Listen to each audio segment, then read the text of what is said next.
Next, we'll have the paper session A chaired by Rohan Gao.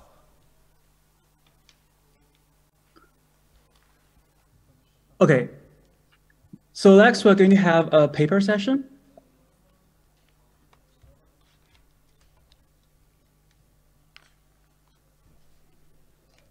And we are going to have 6 papers, exciting papers going to be presented in this session. So it's a combination of video pre-recordings and virtual presentations and also some in-person presentations. So hopefully this combination will give you a different taste of a hybrid kind of conference. So the first paper we're going to hear about is estimating visual information from audio through manifold learning. So it's going to be a video recording by the presenter.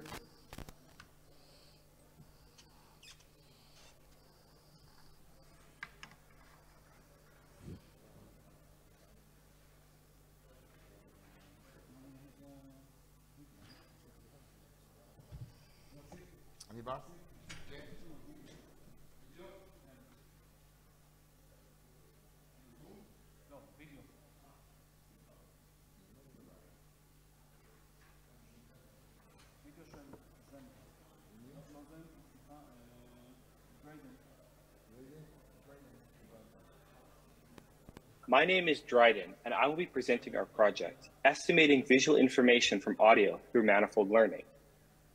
A big thank you to all of our collaborators, especially Fabrizio, who is the first author on this project.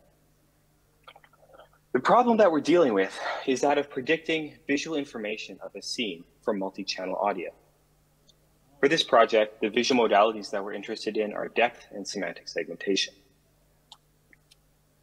So, in our experience, end-to-end methods struggle with predicting plausible detail and suffer from some kind of mean fitting of the dataset. We can see examples of this happening when comparing an end-to-end method with the ground truth. So, we wanted to find a way to have both correct and plausible predictions of visual scenes. And to that end, we proposed a 2-stage approach to estimating a visual scene from audio. Now, this is what a standard end-to-end method might look like. Multi-channel audio in, goes through a neural network, and the visual prediction comes out the other end. By contrast, our approach has 2 steps.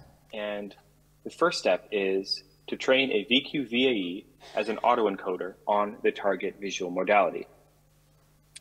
For the second step, the encoder and decoder of the VQ-VAE are frozen.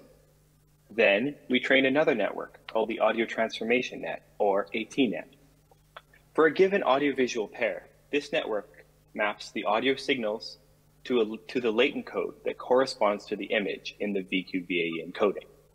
This means that this predicted latent code from the ATNet can then be passed through the frozen decoder to create the corresponding visual prediction. The VQ-VAE is trained with the reconstruction loss, and the ATNet is trained to minimize the L2 distance between the latent code predicted by it and the code produced by the frozen VQ-VAE encoder. The VQ-VAE consists of multi-layer CNNs for both the encoder and the decoder, while the ATNet architecture is that of a ResNet 18. It's a ResNet 18 variant. So, to validate this proposed method, we experiment with 2 publicly available audio-visual datasets. The first is the Omni Auditory Perception, or OAP dataset, from Bezudevan et al. It consists of 165 scenes of a stationary camera. The second dataset is the Multimodal Audio-Visual Detection dataset, from Valverde et al. It consists of a stationary and moving camera. Both datasets use 8-channel audio. Depth and semantic segmentation maps are created as a kind of pseudo ground truth using MonoDepth2 and DeepLab v3 as per their methodology in Bezudevan et al. Here are some qualitative results for the OAP dataset. We can see here that the end-to-end method struggles with creating detail and does seem to fit some sort of mean. By contrast, our proposed method has more plausible detail and is more correct. We can see this from the structure in the center of the image. in the top row. It's not perfect, far from it, but it's a difficult problem, and this is a significant improvement we find. In terms of quantitative results, we show that the two-stage approach proposed outperforms existing single-stage approaches. And importantly, it also outperforms our architecture trained in an end-to-end manner. We can see a similar pattern for the MAVD dataset, where the scene predicted from our method is both more correct and plausible when compared to an end-to-end method. And this also includes the quantitative results for MAVD.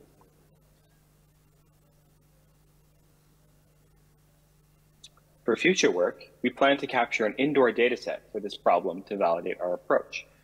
And we also think that because our method proposed is general, that it can be incorporated into downstream pipelines for other audiovisual tasks. Overall, we propose a two-stage method to translate audio signals to a visual modality using VQVAEs. We show that our two-stage training is better than end-to-end training for this task and is critical for its success. We show that this is a promising and effective approach to a difficult problem. And finally, we do think that this approach can be applied to other audiovisual tasks. Thank you so much for your time.